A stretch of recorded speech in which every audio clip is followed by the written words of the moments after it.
한 주간도 저희가 믿음 위에 쌓아야 될 것을 가지고 특별 새벽 예배를 드렸습니다.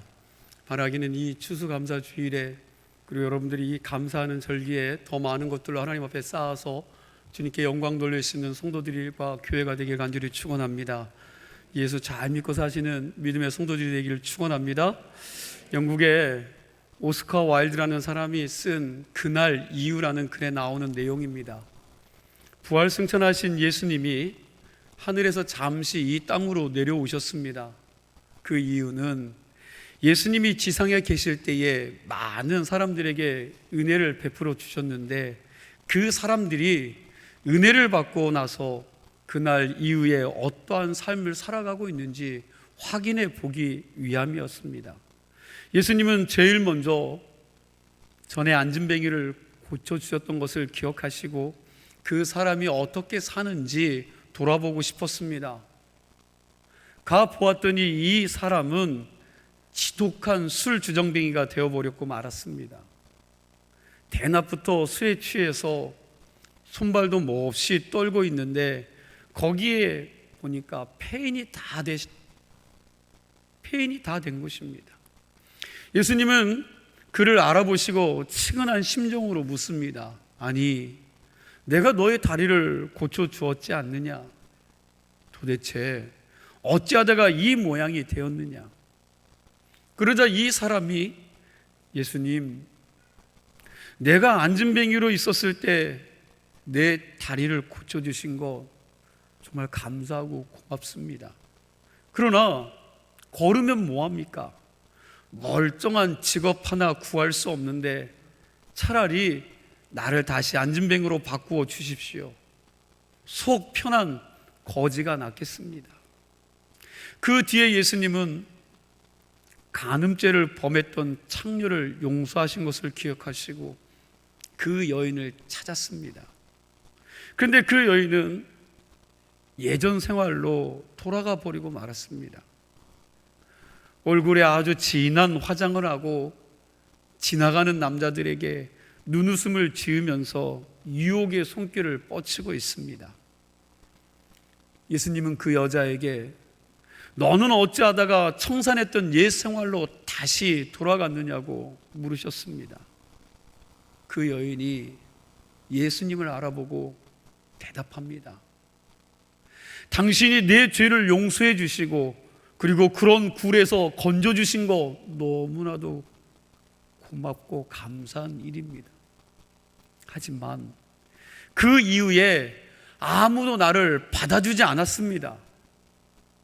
이때 나는 죄졌던 시절보다 더 외롭고 더 고독해서 견딜 수가 없었습니다. 그래서 다시 옛 생활로 돌아왔습니다. 주님, 나 이대로 살렵니다. 예수님은 이번에 갈릴리 바닷가로 나가셨습니다. 거기서 마지막으로 예수님은 당신이 눈을 뜨게 해준 소경을 찾았습니다. 가서 보니까 이 사람이 선창가에서 대낮부터 온몸이 피투성이가 된 채 다른 사람과 싸우고 있었는데 완전히 깡패가 되어서 사람들을 해코지하면서 사는 것이었습니다. 예수님이 깜짝 놀라서 그를 붙들고 물었습니다. 여보게, 내가 내 눈을 뜨게 해주지 않았느냐? 그런데 왜 이렇게 사느냐? 그가 예수님을 알아보고 왈칵 울음을 터뜨리며 말합니다.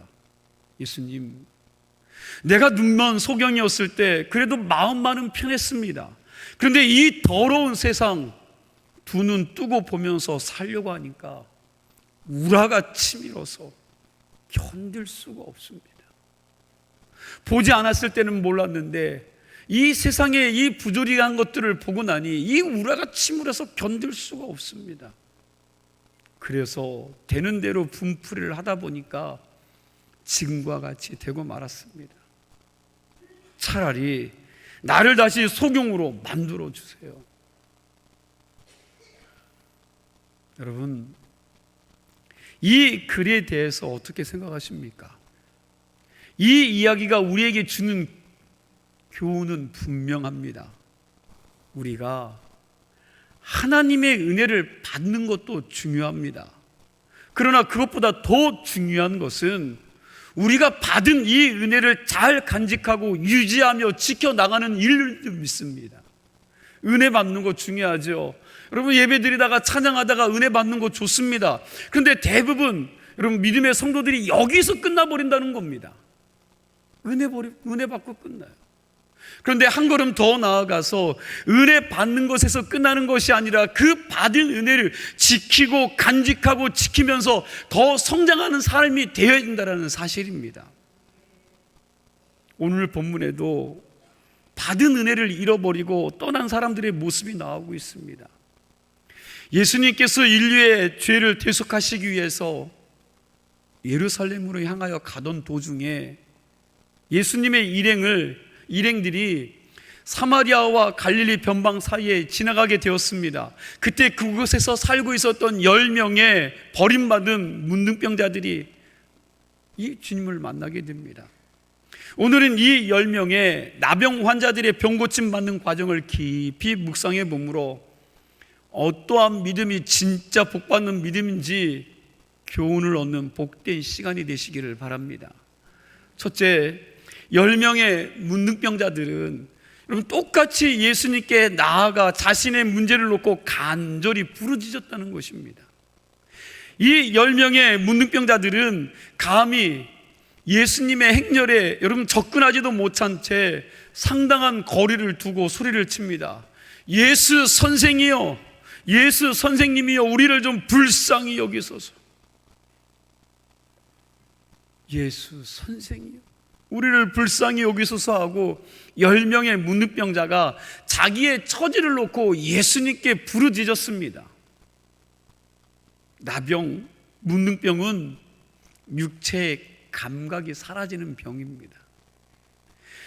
피부에 못이 들어와도 여러분 아프지 않고요, 심지어 살이 골마 썩어가는데도 불구하고 아픔을 느끼지 못하는 병입니다. 그러다 보니 자기도 모르는 사이에 손가락, 발가락이 떨어지고 코와 귀가 떨어지는 그런 병입니다. 아주 무서운 병입니다.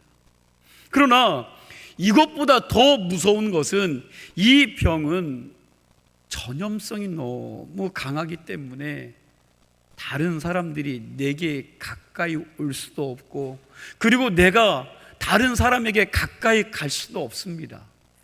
그 때문에 사람들에게서 떨어져서 혼자 앓다가 혼자 죽어야만 하는 아주 고독한 병입니다.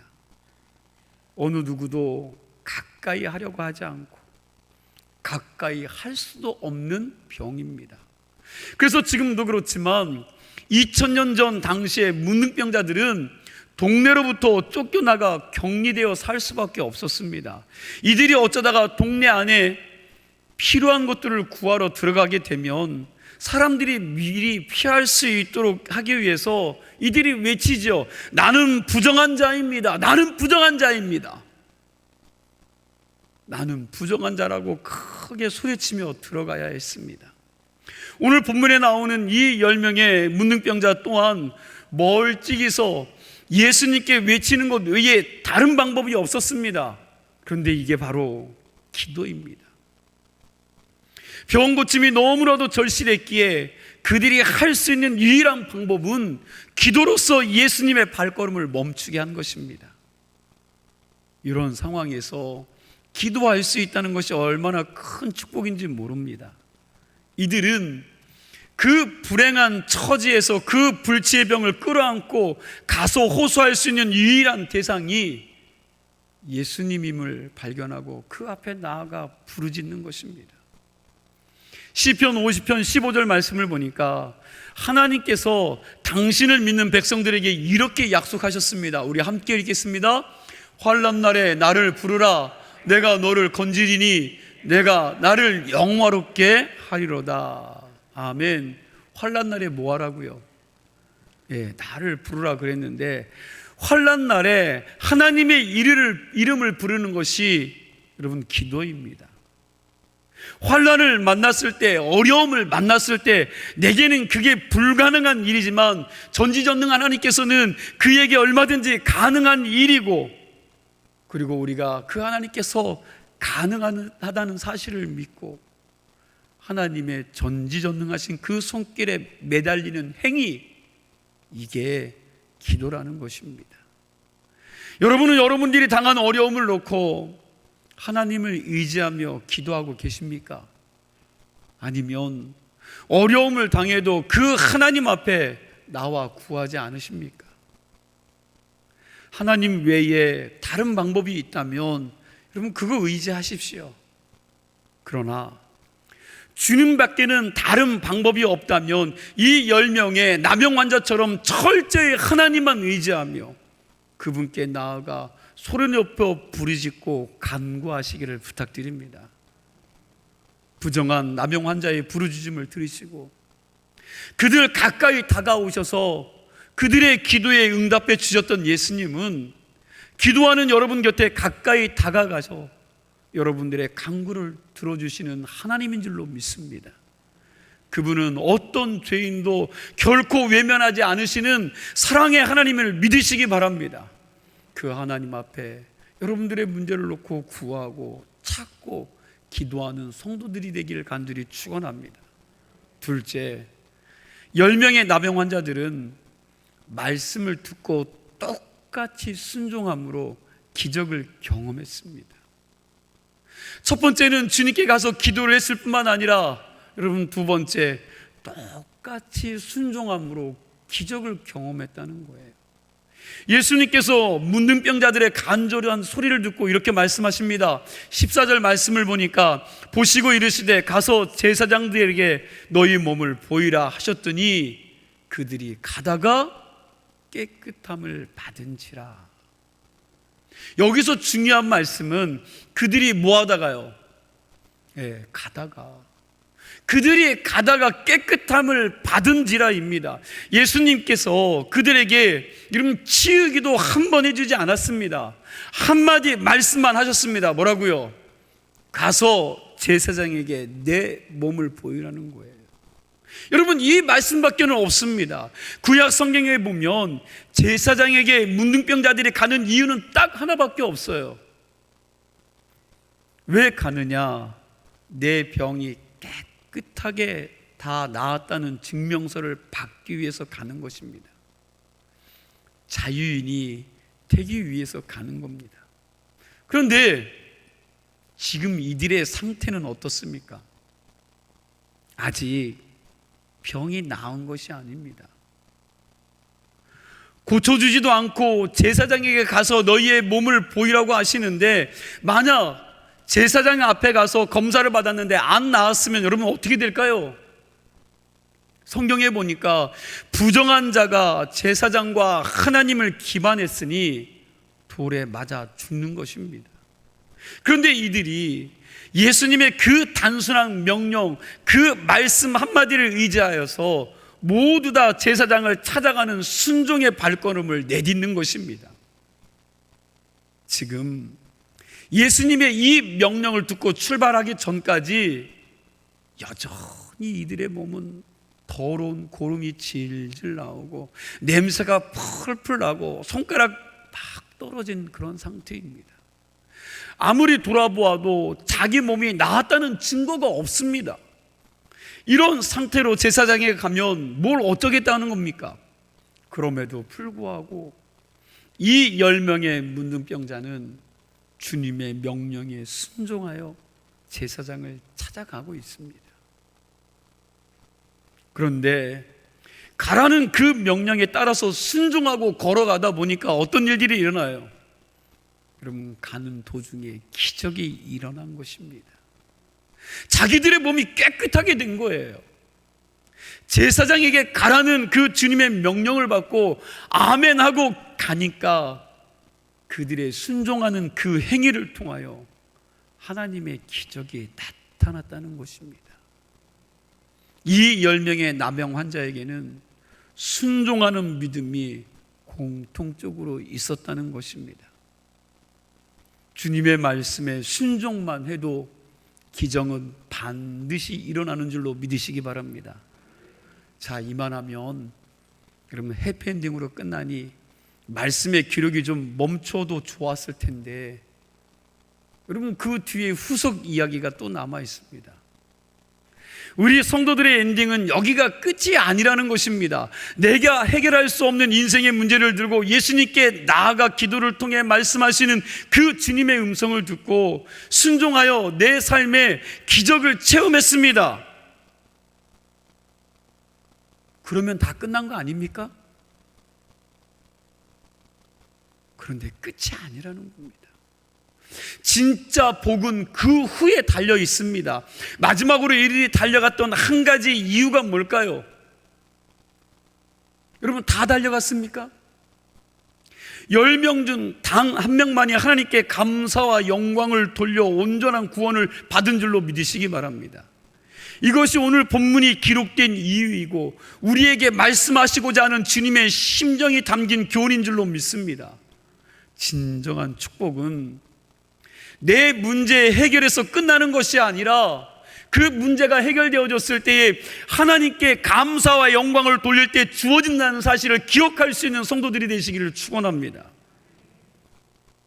9명은 이 믿음이 없어서 나병은 고쳤지만 온전한 구원을 얻지 못했습니다. 9은 한량없는 축복을 받았지만 그냥 제 갈 길을 갔습니다. 하지만 한 명만 돌아와서 예수님에게 감사와 영광을 돌렸습니다. 그때 예수님께서 그 한 명에게 뭐라고 말씀하십니까? 오늘 본문 17절에서 19절까지 말씀을 여러분과 제가 뜻을 생각하면서 같이 읽도록 하겠습니다. 함께 읽습니다. 예수께서 대답하여 이르시되 10사람이 다 깨끗함을 받지 아니하였느냐? 그 9은 어디 있느냐? 이방인 외에는 하나님께 영광을 돌리러 돌아온 자가 없느냐 하시고 그에게 이르시되 일어나 가라, 내 믿음이 너를 구원하였느니라 하시더라. 아멘. 여러분, 하나님이 요구하시는 믿음이 뭡니까? 하나님이 요구하시는 믿음이 뭐예요? 물론 기도하는 믿음 위대합니다. 그리고 순종하는 믿음은 그보다 더 위대한 믿음입니다. 그러나 한 걸음 더 나아가 감사할 줄 아는 믿음이 가장 위대한 믿음인 줄로 믿으시기 바랍니다. 하나님의 참된 구원이 주어지기 때문에 감사하는 믿음이 구원받는 믿음인 것입니다. 하나님께서는 하나님이 은혜 베푸시는 모든 사람들에게서 감사와 영광을 받으시기를 기다리고 계신다는 사실을 기억하시기 바랍니다. 은혜 베푼 10사람을 다 찾고 계십니다. 즉 하나님의 은혜에 대한 감사는 마땅한 행위이며 우리는 하나님께 마땅한 영광을 올려드려야 되는 성도인 줄 믿으시기 바랍니다. 어떤 사람이 오늘 본문을 묵상하면서 재미있는 글을 썼습니다. 이 10명 중에 9명은 왜 안 돌아왔을까? 한 명만 돌아왔는데 9명은 무슨 이유 때문에 안 돌아왔을까? 이것을 이 사람이 글로 썼습니다. 이 사람의 글을 보니까 9가지의 핑계가 다 있더라고요. 9가지 이유는 이렇습니다. 한번 잘 들어보세요. 첫째는 빈손형입니다. 빈손 들고 어떻게 가느냐는 거죠. 돈 벌어서 선물 사가지고 가겠다는 겁니다.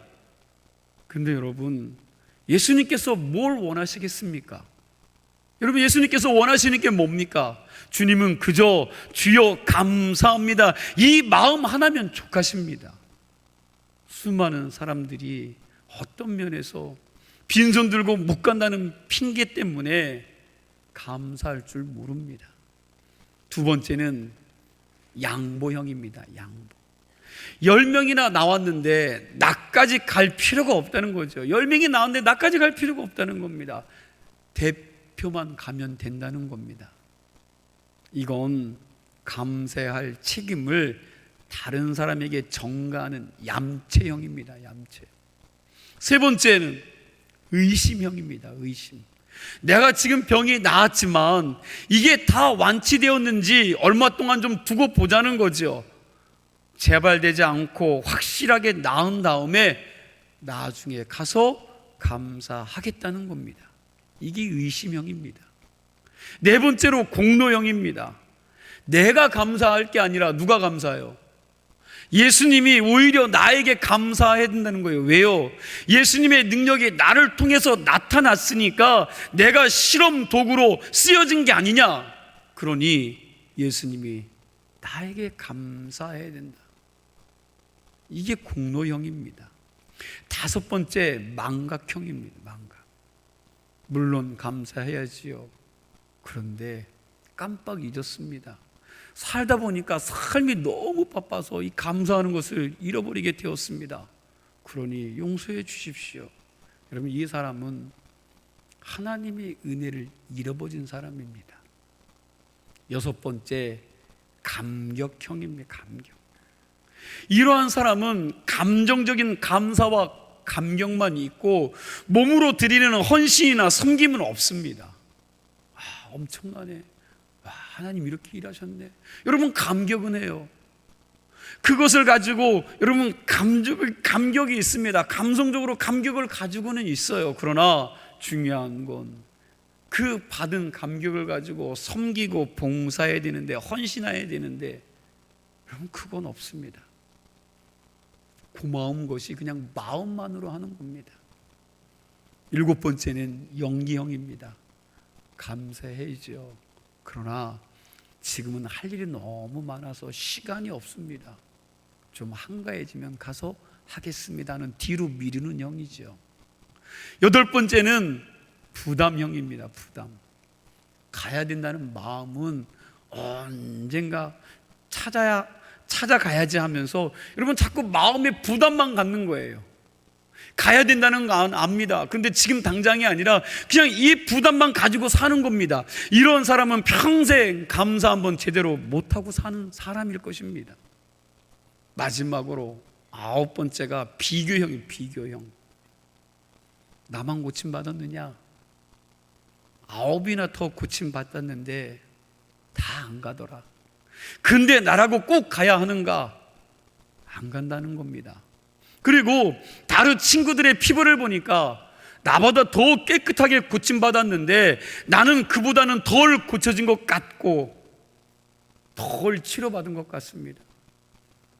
감사하러 간다면 누가 가야 돼요? 제일 깨끗하게 나은 사람이 가는 게 옳고 은혜롭지 않은가? 혹 그 친구가 간다면 한 번쯤 생각해 보겠다는 겁니다. 이렇게 9명이 9가지 핑계거리를 다 가지고 있었는데 이게 우리 인간들이 가지고 있는 감사하지 않으려는 악한 마음을 이렇게 표현한 것입니다. 여러분들은 혹시 어디쯤에 해당되는 것 같으십니까?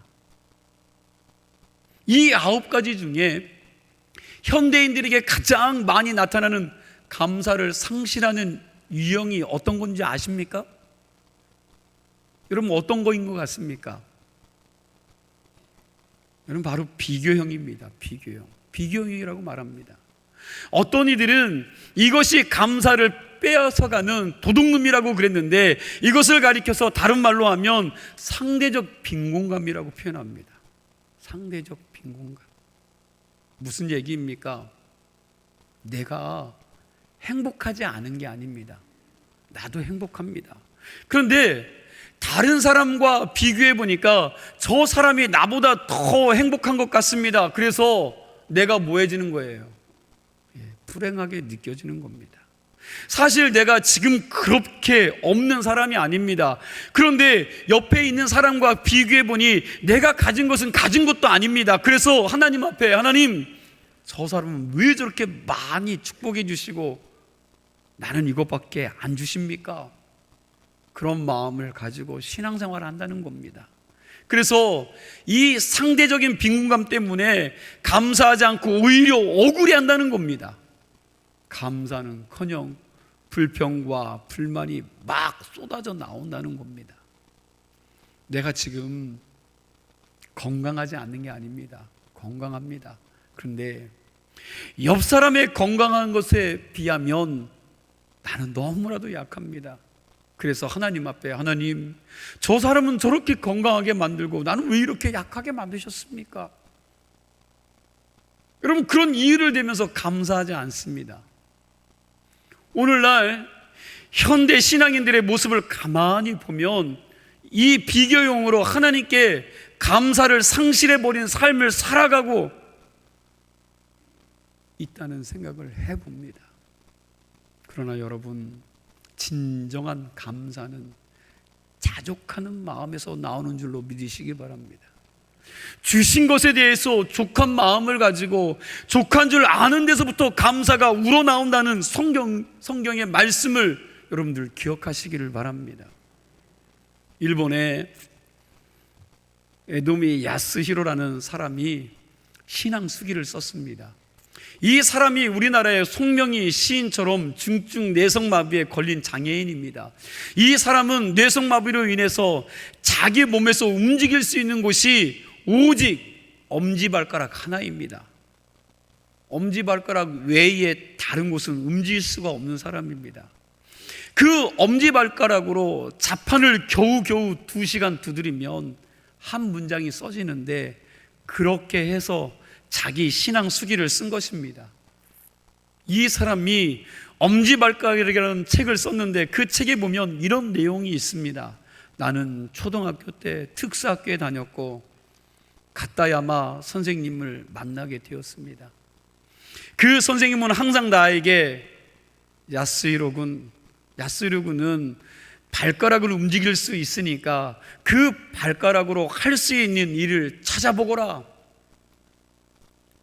발가락 하나밖에 못 움직이는데 그 선생님이 그렇게 이야기한 거예요. 발가락으로 할 수 있는 일 찾아보라고 조언을 해 주셨는데, 어쩌면 내가 지금 이렇게 글을 쓸 수 있게 된 것, 그 선생님이 내게 길을 열어주셨다고 생각합니다. 어렵게, 여러분, 이렇게 어렵게 쓴 간증문 27쪽에 여러분 이런 내용이 있어요. 한번 잘 들어보세요. 나는 요즘 너무나도 기쁘고 기뻐서 어쩔 줄 모르겠습니다. 왜냐하면 예수님이 내 마음속에 살아 계시기 때문입니다. 크리스천이 되기 전에는 매일매일 기쁨이 없는 생활을 하였습니다.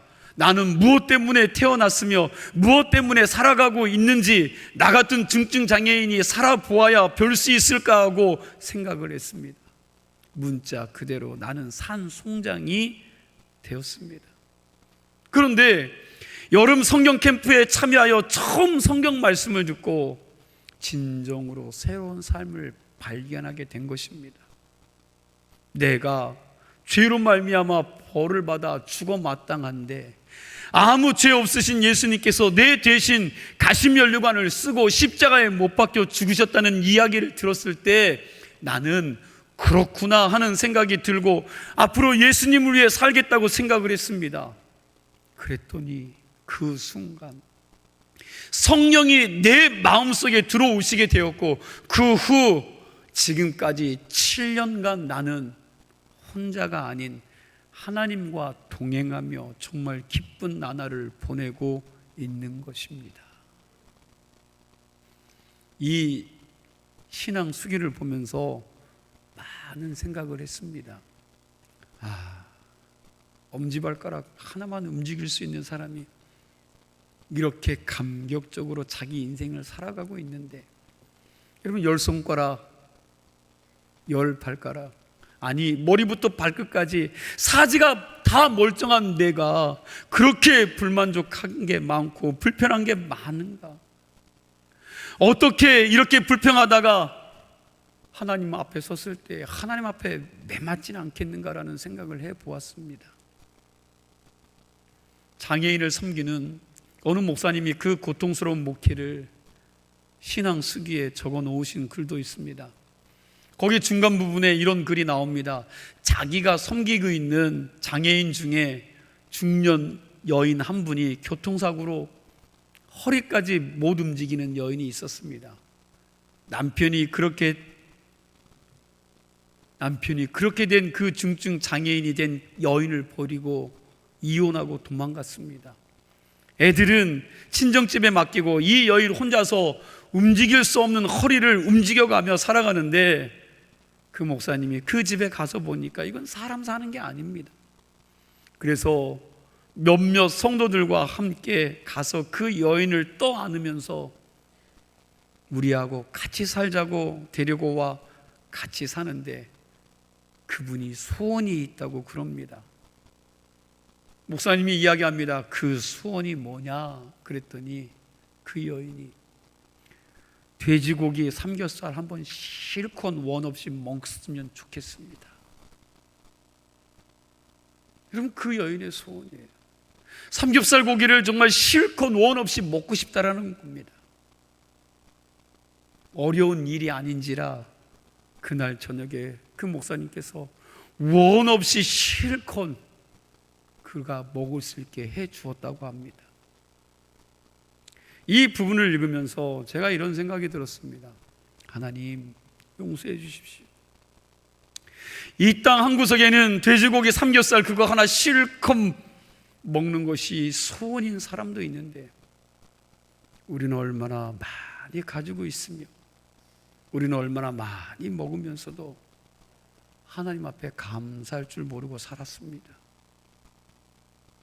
여러분, 이제 점점 더 추워져가는 겨울이 다가오고 있습니다. 지금도 많은 노숙자들이 거리에서 지내고 있습니다. 그리고 이 땅에 수많은 고아들이 부모님의 따뜻한 사랑을 받지 못한 채 자라고 있습니다. 그리고 의지할 데 없이 고독하게 늙어 죽음을 기다리는 노인들이 수없이 많습니다. 종교적, 정치적인 전쟁, 이 비극 아래에 목숨 걸고 나라를 떠나고 고향을 떠나는 유리하는 난민들도 참 많이 있습니다. 여기에는 우리 동포 탈북자들도 포함됩니다. 오늘도 이 지구상에는 하루에 10,000명에서 16,000명이 여러분 그 이상이 굶어 죽어가고 있다고 합니다. 먹지 못해 죽는다는 것입니다. 이런 때에 우리가 어떻게 불평할 수가 있겠습니까? 무슨 불만이 있단 말입니까? 그저 하나님께 감사할 뿐입니다. 여러분, 그 나머지 9사람이 여러분 믿음이 없었습니까? 아닙니다. 그들에게도 믿음이 있었습니다. 그들에게 믿음이 있었으니까 예수님께 나와 부르짖었고 국류를 구하고 또 예수님의 말씀에 순종해서 제사장들에게 자기들의 몸을 보이기 위해서 나아갔던 것입니다. 그 믿음이 있었기 때문에 가는 도중에 병 고침을 받을 수가 있었다라는 사실입니다. 이 믿음은 큰 믿음입니다. 그러나 예수님은 그들의 믿음을 칭찬하지 않으셨습니다. 왜 그렇습니까? 그들에게 부족한 것이 있었기 때문입니다. 그들에게 주시옵소서라는 믿음은 있었을지 모르지만 감사합니다의 믿음이 없었다라는 거예요. 받는 믿음만 있었지 드리는 믿음이 없었습니다. 예수님이 사마리아 사람에게 칭찬하신 믿음이 무엇입니까? 주시옵소서의 믿음이 아니라 감사합니다의 믿음인 줄로 믿으시기 바랍니다. 받는 믿음보다 드리는 믿음을 예수님께서 칭찬하신 것입니다. 받은 은혜에 감사하며 주님께 나와 영광 돌리는 내 영혼도 구원받고 이 땅에 죽어가는 수많은 영혼들을 살리는 데 쓰임받는 진짜 축복을 소유하는 우리 주문님 감리교회 믿음의 성도들이 되기를 소망합니다. 추수감사주일, 이 주일을 맞이해서 우리가 감사하지 않았던 조건들을 오늘 주님 앞에 내어놓고 우리의 허물, 우리의 죄된 모든 모습들을 주님께 용서받으며 감사를 회복할 수 있는 복된 추수감사절이 될 수 있기를 간절히 축원합니다. 기도하시겠습니다.